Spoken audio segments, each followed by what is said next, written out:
giọt mưa vỡ trên tường đá, thà như giọt mưa khô trên tường đá, thà như mưa gió đến ôm tường đá. Có còn hơn không, có còn hơn không?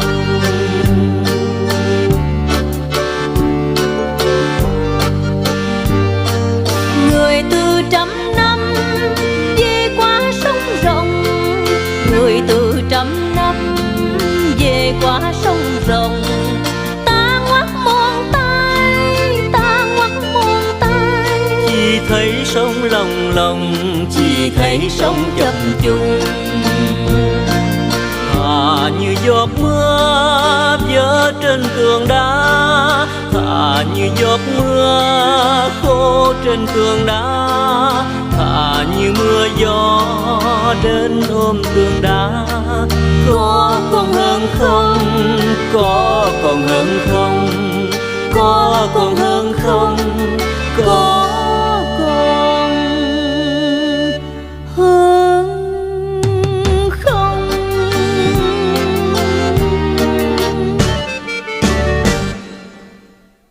Nếu biết trước với tôi em lạnh lùng như tượng đá, nếu biết rồi em hững hờ xa lạ, thì thà như giọt mưa theo gió rót giữa lưng trời.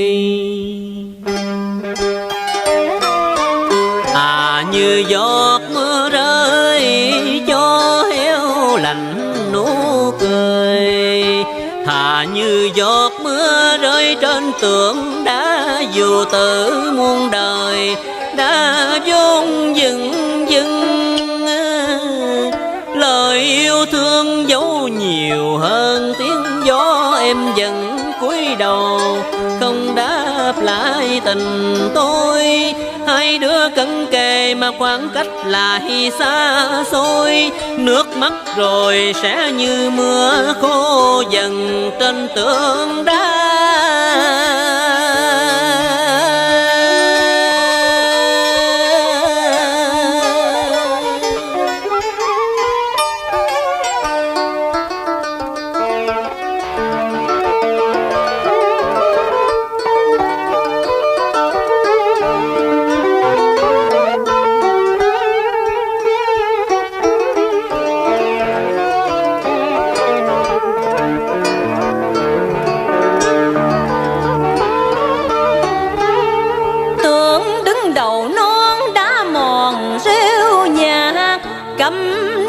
Ngàn năm nhưng tâm sự vẫn nắng sâu, dõi mắt ngàn xa mà mòn mỏi đợi chờ. Ta vẫn biết mưa rơi từng giọt, nhớ gió vỗ về lời triều mến thương yêu, nhưng vẫn đợi người về qua sông rộng, đợi một người từ ly biệt dạng năm xưa. Nên dù biết tình anh đầy như mưa gió, cũng đành câm nín cúi đầu như tượng đá sườn non.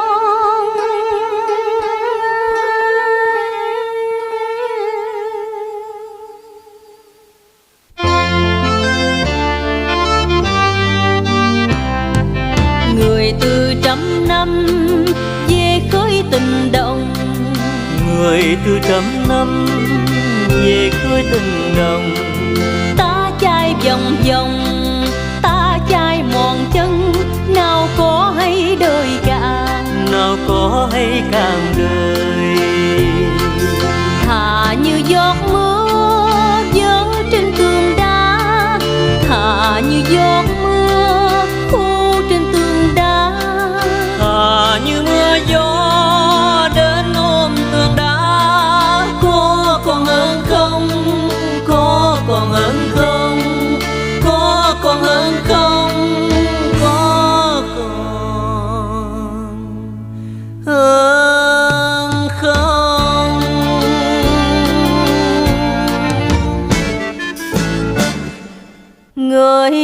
trăm năm vẫn chưa một lần về qua sông Rồng. Dẫu khối tình câm rồi tan như mộng, vẫn mãi chờ mong như đá phủ rêu sầu.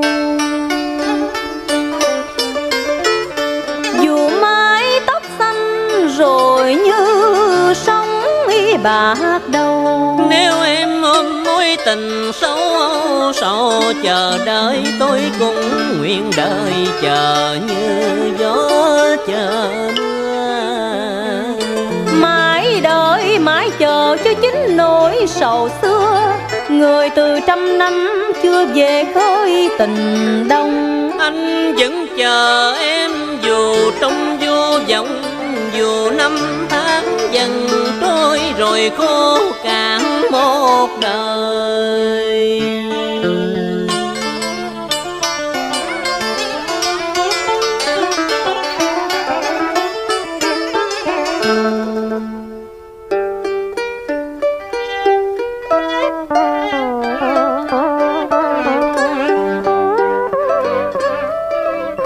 Dù biết rằng em không đáp lại tình tôi, dù biết bờ môi em lạnh lùng khép kín, nếu em là tượng đá ngàn năm câm nín, tôi sẽ là giọt mưa buồn rơi lạnh trọn đời thôi.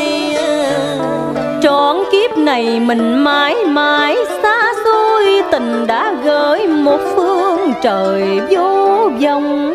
Dù người xa không về qua sông Rồng, thì cũng xin anh đừng chờ đợi làm gì. Thà ôm khối tình câm mà âm thầm tuyệt vọng, còn hơn suốt đời không chờ đợi yêu thương. Em sẽ ôm sầu như tượng đá, anh sẽ là gió mưa buồn ôm ấp bờ vai.